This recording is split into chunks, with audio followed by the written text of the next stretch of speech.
નમસ્કાર. દિવસભરના તાજા સમાચારોમાં તમારું સ્વાગત છે. તમારી સાથે હું છું પિનલગીરી ગોસ્વામી. સમાચારો વિસ્તારથી જાણીએ એ પહેલા મહત્વના સમાચારો ઉપર એક નજર. નમસ્કાર. તારીખ છે 30 જાન્યુઆરી 2026. આ માત્ર એક કેલેન્ડરની તારીખ નથી, પણ આપણા રાજ્ય અને દેશના ભવિષ્યને આકાર આપતી ઘટનાઓનો આખો દિવસ છે. તો ચાલો જોઈએ કે આજના દિવસે શું શું ખાસ બન્યું. ખબર છે આજનો દિવસ કેવો છે? બિલકુલ એક સિક્કાની બે બાજુ જેવો. ક્યાંક ખુશી અને વિકાસના સમાચાર છે, તો ક્યાંક નિરાશા અને મોટા પડકારો પણ. એમ કહી શકાય કે એક જ દિવસમાં આખા દેશની તસવીર છુપાયેલી છે. ચાલો તો સૌથી પહેલા વાત કરીએ આપણા અન્નદાતાની, એટલે કે આપણા ખેડૂતોની. આજનો દિવસ તેમના માટે સુખ અને દુઃખ બંને લઈને આવ્યો છે. ખેડૂતો આજે એક અજીબ ખેંચતાણ અનુભવી રહ્યા છે. જુઓ, એક તરફ સરકાર ઘઉંના ટેકાના ભાવ અને પીએમ કિસાન યોજનાથી રાહત આપી રહી છે, પણ બીજી બાજુ ડીસાના બટાટા પકવતા ખેડૂતોને જુઓ, બજારમાં ભાવ એવા ગગડ્યા છે કે એ લોકો ચિંતામાં છે. આ ફાયદા અને નુકસાન વચ્ચેની લડાઈ જેવું છે. પણ કહેવાય છે ને કે દરેક પડકાર એક નવી તક લઈને આવે છે. તો હવે ખેડૂતો માટે શું નવું છે? હવે ખેડૂતો નાની જમીનને પણ બિનખેતી કરી શકશે અને ડ્રોન ટેકનોલોજી અપનાવવા માટે સરકાર 50% સુધીની સબસિડી પણ આપી રહી છે. આ બદલાવ ખેતી કરવાની આખી રીતને જ બદલી શકે છે. અને સરકારી યોજનાઓ જમીન પર શું જાદુ કરી શકે છે તેનું આ એક શ્રેષ્ઠ ઉદાહરણ છે. ભાદર 2 ડેમમાંથી છોડવામાં આવેલું પાણી એ ઘેડ વિસ્તારના ખેડૂતો માટે તો જાણે જીવતદાન બનીને આવ્યું. સુકાઈ રહેલા પાકને નવું જીવન મળ્યું છે. આ ખરેખર એક નાનો પણ અત્યંત મહત્વનો બદલાવ છે.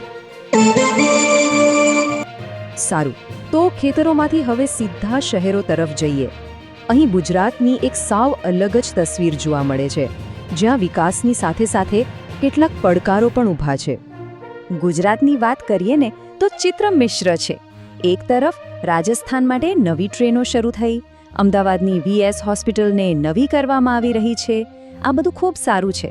પણ બીજી બાજુ માવઠાની ચિંતા, હવાનું પ્રદૂષણ અને સુરતમાં વધતા ગુનાઓ, આ બધા પડકારો પણ આપણી સામે જ છે.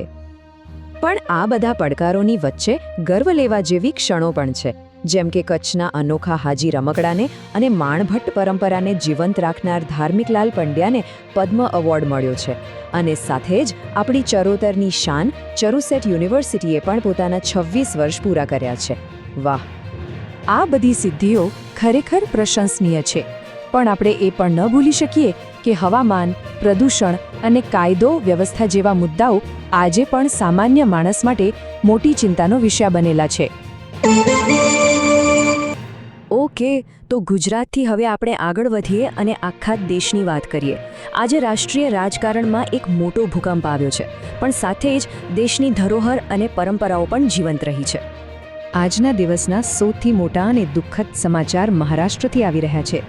એક વિમાન દુર્ઘટનામાં દિગ્ગજ નેતા અજીત પવારનું નિધન થયું છે. આ ઘટનાએ દેશના રાજકારણમાં ખરેખર એક મોટો ખાલીપો સર્જ્યો છે. અને આ દુર્ઘટનાની રાજકીય અસર તો તરત જ દેખાવા લાગી છે. અજીત પવારના નિધન બાદ હવે એવું મનાય છે કે તેમના સ્થાને સુનેત્રા પવાર નવા નાયબ મુખ્યમંત્રી બની શકે છે. આનાથી મહારાષ્ટ્રના રાજકારણના આખા સમીકરણો જ બદલાઈ શકે છે. આ રાજકીય ઉથલપાથલની વચ્ચે પણ દેશે પોતાના ઇતિહાસ અને પરંપરાને યાદ કર્યા. આજે એક તરફ ગાંધીજીને શ્રદ્ધાંજલિ આપવામાં આવી, તો બીજી તરફ દિલ્હીમાં પ્રજાસત્તાક પર્વનું ભવ્ય સમાપન થયું. રાજકારણની વાત તો થઈ, હવે જરા અર્થતંત્ર પર નજર કરીએ. અને અહીંથી સારા સમાચાર છે. આવતા વર્ષે દેશનો આર્થિક વિકાસ દર એટલે કે GDP 7.2% રહેવાનો અંદાજ છે. સીધી વાત એ છે કે દેશની અર્થવ્યવસ્થા મજબૂત ગતિએ આગળ વધી રહી છે. હવે એવા સમાચારો પર આવીએ જેની સીધી અસર આપણા જેવા સામાન્ય માણસના ખિસ્સા પર પડતી હોય છે.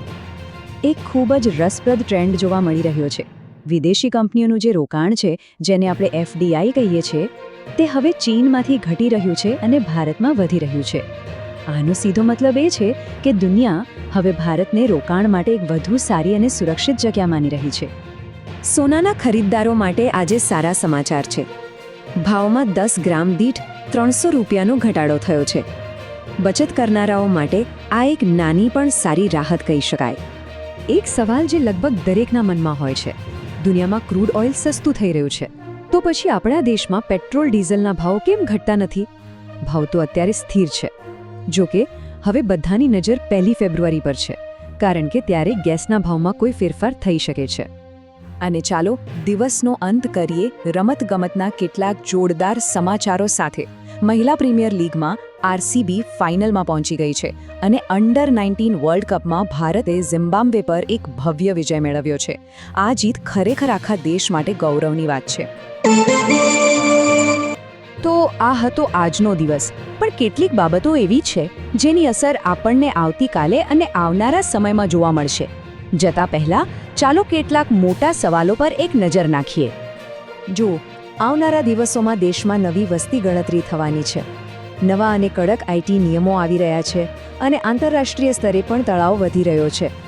આ બધી બાબતોની વચ્ચે ભારતનું ભવિષ્ય કઈ દિશામાં જશે? આ એક મોટો સવાલ છે જેનો જવાબ આવનારો સમય જ આપશે. આના ઉપર વિચારવા જેવું ખરું?